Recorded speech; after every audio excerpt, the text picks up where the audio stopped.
Once upon a time in a faraway land, there was a small village known as Vallis Anglica, or the Valley of the English.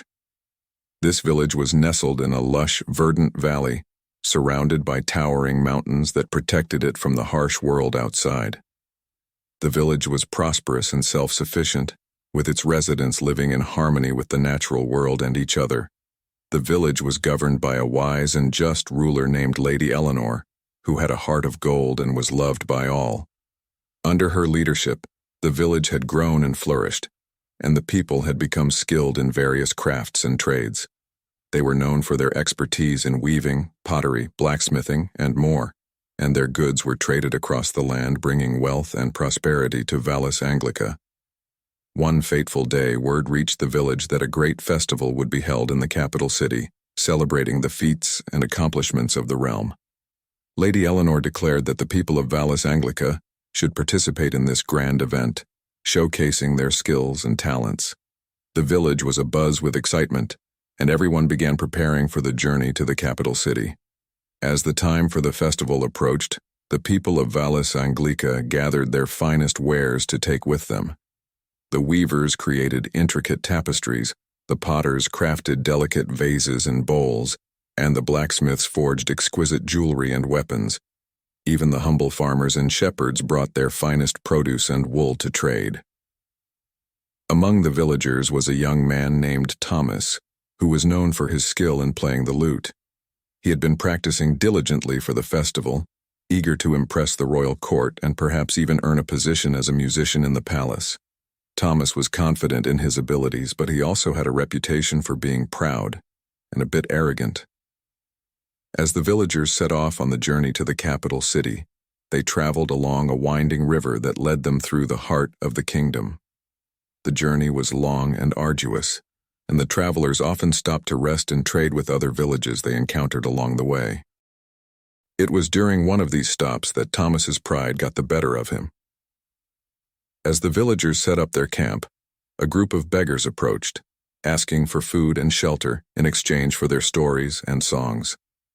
The people of Vallis Anglica were known for their generosity and kindness, and they welcomed the beggars into their camp, sharing their food and offering them a place to rest.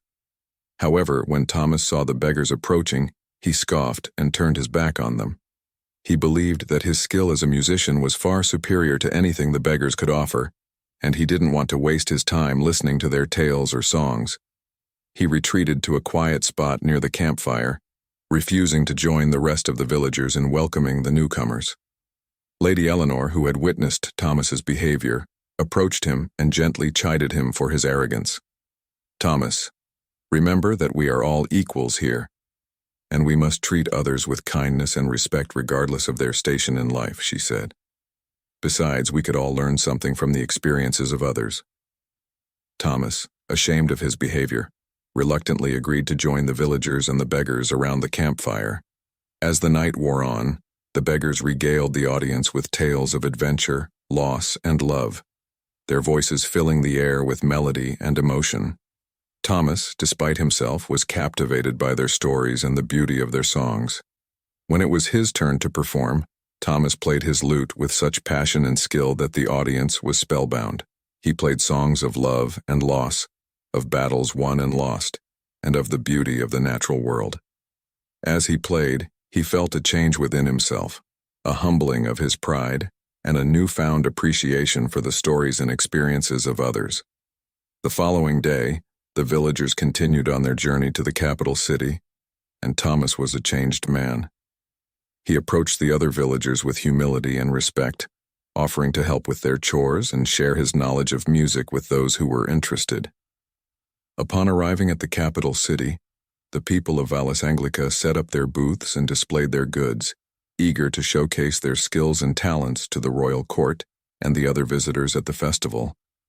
As the festival commenced, the villagers were amazed by the spectacle before them, colorful banners fluttering in the breeze, the aroma of delicious food wafting through the air.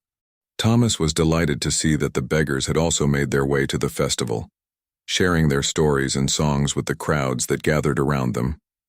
As he watched them perform, he couldn't help but feel a sense of gratitude for the lesson he had learned from them. Over the course of the festival, The people of Vallis Anglica received many compliments on their craftsmanship and skill. The weavers' tapestries were praised for their intricate designs, the potter's wares for their delicate beauty, and the blacksmith's creations for their strength and durability. Even the humble farmers and shepherds found eager buyers for their produce and wool. But it was Thomas who truly captured the hearts of the royal court and the festival goers. His humility and skill on the lute had transformed him into a performer like no other. As he played, people were moved to tears, and they clamored to buy his music and listen to his stories. Lady Eleanor, watching with pride from the sidelines, knew that the festival had changed the young musician. He had learned that, as the saying goes, beggars can't be choosers, and that sometimes the most valuable lessons come from the most unexpected places.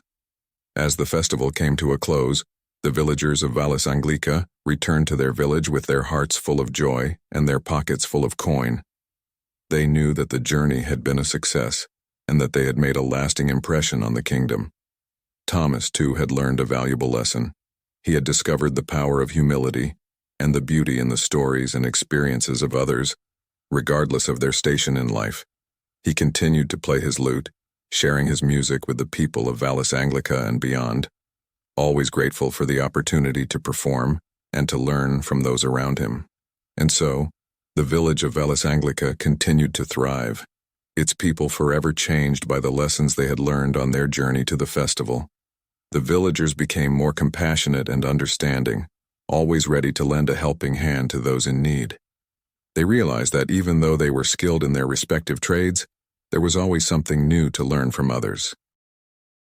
Please subscribe to my channel Lessons of Life and press the bell notification icon.